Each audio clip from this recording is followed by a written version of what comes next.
وەکو شارێکی یەکجار دێرین، شارێکی یەکجار کۆن لەسەر ئاستی هەموو جیهان و لەسەر ئاستی ناوچەی ڕۆژهەڵاتی ناوەڕاست. کەرکووک شارێکی یەکجار کۆنە، ناوەکەشی لە چەند پیتێک لە چەند وشەیەک پێک هاتووە لە کاتی خۆی. ئەمە لە کاتی پیانەوت سەردەمی بەردین، سەردەمی عەسر الحەجەری. لەو کاتەیە چونکە کەرکووک ئەو کانزانەی لەژێر خاکی کەرکووکە هەیە کە ئێستا لەم سەردەمەیە نەوتەکەیەتی کە لە بیستەکانەوە دەرچووە دەرکراوە لە کەرکووک.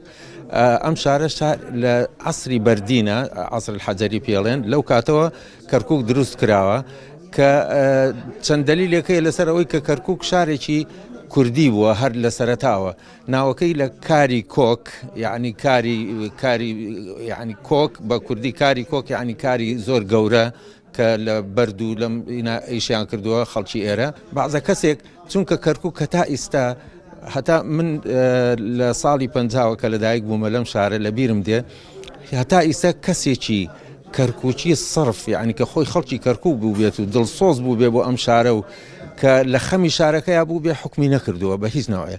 ئەوانەشی کە هاتوونە لە سەردەمێکە چەند کەسێک هاتن، چەند پارێزگارێک ئەوەی لە دوای 2003 هاتن، ئەوانە هەرچەنێک کورد بوون، بەڵام ناپەرژانە بەر ئەوەی کە ئاسەوارەکان بپارێزن یان بیر بکەنەوە لەو شتانە. هەر خەریکی ململانەی سیاسی و لە دەوروبەرمان ئێمە، چونکە ئەم شارە ملەتەکەی و شارەکە دایمەن هەڕەشە لەسەر بووە لە هەموو سەردەمێکە.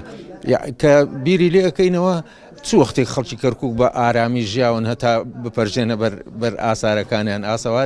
ئاسەواری کەرکووک هەموو سەردەمەکانی تیا، هیچ ئەڵێن کەرکووک نەبوخەتنەسر کە پێڕین بەختەکە ئێمە بە کوردی ئەو بنیادی ناوە، بەڵام لە پێش ئەویشە بنیاد نراوە کەرکووک، لە پێش نەبوخەتنەسر بنیاد نراوە. تاریخەکەی هەتا ئیستا کەسێک نەبووە کە بە جەرگەوە بە دڵسۆزی بێتە پێشەوە.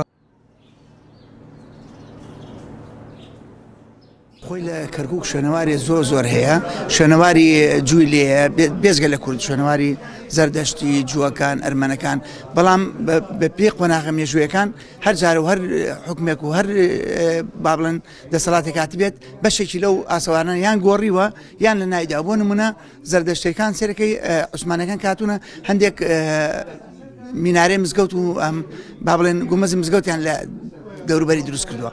ئێستا هەرێکی بە پێی زەمەنیش هەندێکیان لە ناوچون، چونکە دڵسۆزی نییە لەم شارێ، دەزار کە دەسەڵاتێک هات بێ دڵسۆز نەبوو لەم شارێ بۆی بیپارێزیە. زۆری شوێنەوارەکان لە ناوچوونە کەمی ماوە، ئەوەشی ماوە ئەگەر بێت و ئێستا فریای نەکەون بە تەواوەتی لە ناوەچێت و ئەم شارە وەکو شارێکی مۆدرین، یعنی تازە شاری دێت. وەگەوە نابێت کە مێژوەکەی 5000 ساڵە ئەم شارە دروست بووە، 5000 ساڵە قوربانیدا، 5000 ساڵە بنیاتەنرێت.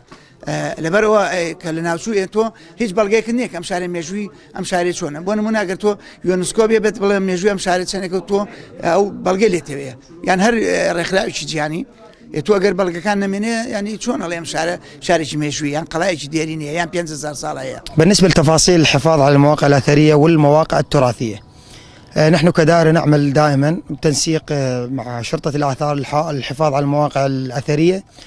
تعرف احنا في محافظة كركوك نمتلك مواقع أثرية عديدة مكتشفة مسجلة منشورة في جريدة الوقائع العراقية. نعمل سويا للحفاظ على هاي المواقع من التخريب بحملات توعوية، وكذلك نحن كدائرة نعم يوجد لدينا حراس للحفاظ على هذه المواقع. أما بالنسبة للمواقع التراثية أو مثل ما موضح لديك في قشلة كركوك أو في قلعة كركوك الأبنية التراثية أو الحمامات أو الخانات، بالعمليات الصيانة طبعا نعمل عن قلعة كركوك بمساعدة محافظة كركوك بصرف مبالغ لإعادة هذه البنى التراثية الموجودة. طبعا احنا نمتلك مثلا بنايتي في قضاء الحوجة، بنايتي الشيخ حماد وإمام إسماعيل اللي تم تفجيرها من قبل كيان داعش الإرهابي. هاي البنايات يعود إلى الفترات العباسية، ولكن هاي البنايات في الوقت الحالي مع الأرض سوية لأن تم تفجيرها من قبل كيان داعش الإرهابي. أما البنايات الشاخصة التراثية الموجودة مثل قشلة كركوك أو القلعة أو الحمامات أو الخانات، نعمل سويا للحفاظ على هاي المواقع بإعادة صيانتها أو إعادة ترميمها من جديد.